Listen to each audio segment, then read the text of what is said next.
We met at a friend's engagement party. Tamara had that type of smile that made you forget your own name. She was witty, ambitious, and always dressed like she walked out of a Vogue cover. Back then, I thought it was class. Turns out, it was obsession. We dated for 8 months, and I proposed like a fool who believed love was enough to fix anything. At first, the spending seemed cute, little luxuries here and there. Designer shoes, weekly spa visits, expensive brunches. I didn't mind. I was making good money in tech consulting, and seeing her happy made me feel like a man. But then it became a routine, and that routine became a lifestyle I couldn't keep up with. Welcome to Reddit Tales. Make sure you like and subscribe for your top-notch Reddit drama. 6 months into the marriage, she dropped her job temporarily to focus on herself. I thought I could hold us up for a while, but a while turned into her sleeping till noon, browsing fashion blogs and ordering stuff online like it was her full-time job. One day I came home and there were 3 new Gucci bags on the table. I asked her if we could maybe cut back, and she laughed. Actually laughed, then kissed me on the cheek and said, "Babe, money comes and goes. Don't be so uptight." Credit card debt stacked up. My savings drained faster than water down a broken sink. I started skipping lunch to save a few bucks. She, on the other hand, was planning a girls' trip to Dubai. I tried to talk to her, explain how bad things were getting, but she always turned it into a fight. "You knew who I was before you married me," she'd say, tossing her hair and walking away. She weaponized guilt like it was an art form. Then, without warning, she changed her phone password, started going out more, texting someone constantly and hiding the screen when I passed. I asked questions. She said I was paranoid. The paranoia turned into insomnia.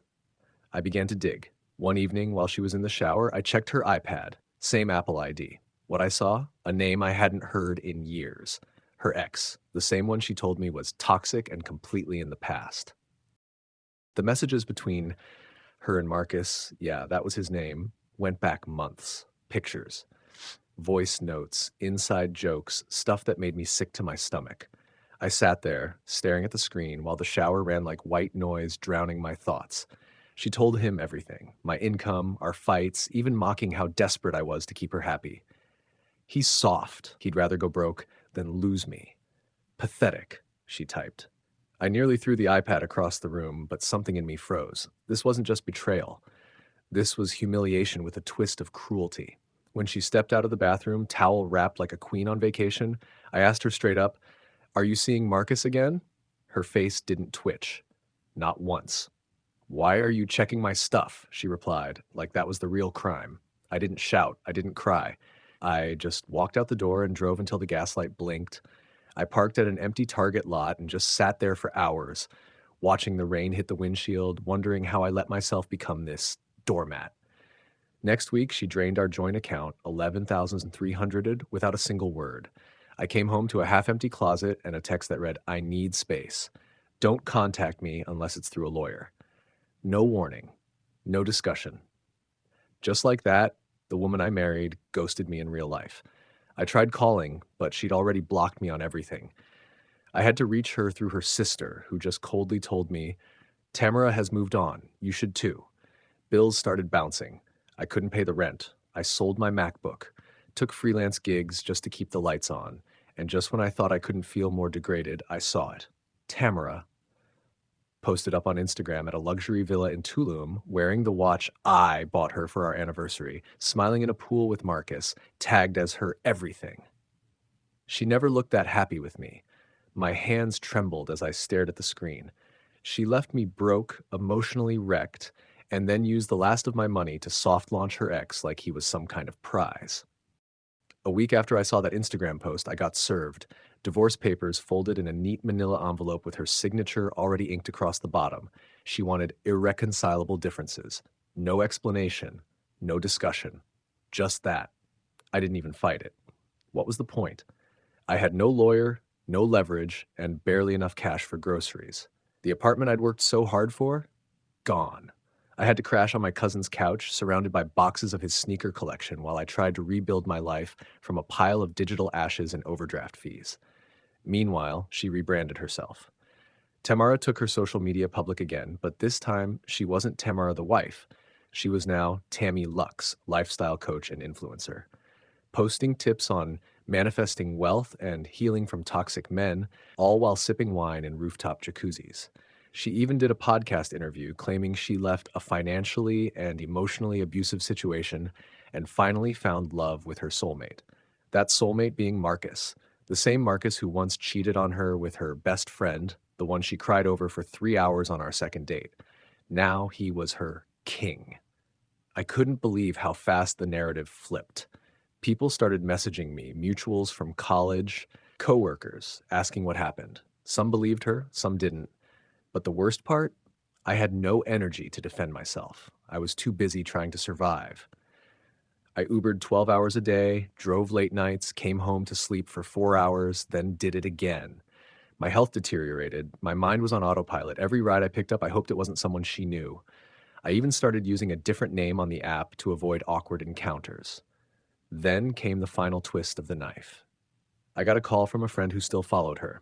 "Bro, you might want to sit down," he said. Tamara and Marcus were engaged. Not just engaged, getting married in Turks and Caicos. Destination wedding. She posted the ring, twice the size of the one I gave her. In the caption, "Sometimes you have to lose yourself to find your way home." Home. She called him home. The same guy she said emotionally scarred her. The same guy she swore she'd never speak to again. My jaw clenched. My hands went cold, but deep down I knew this wasn't the end. Not by a long shot.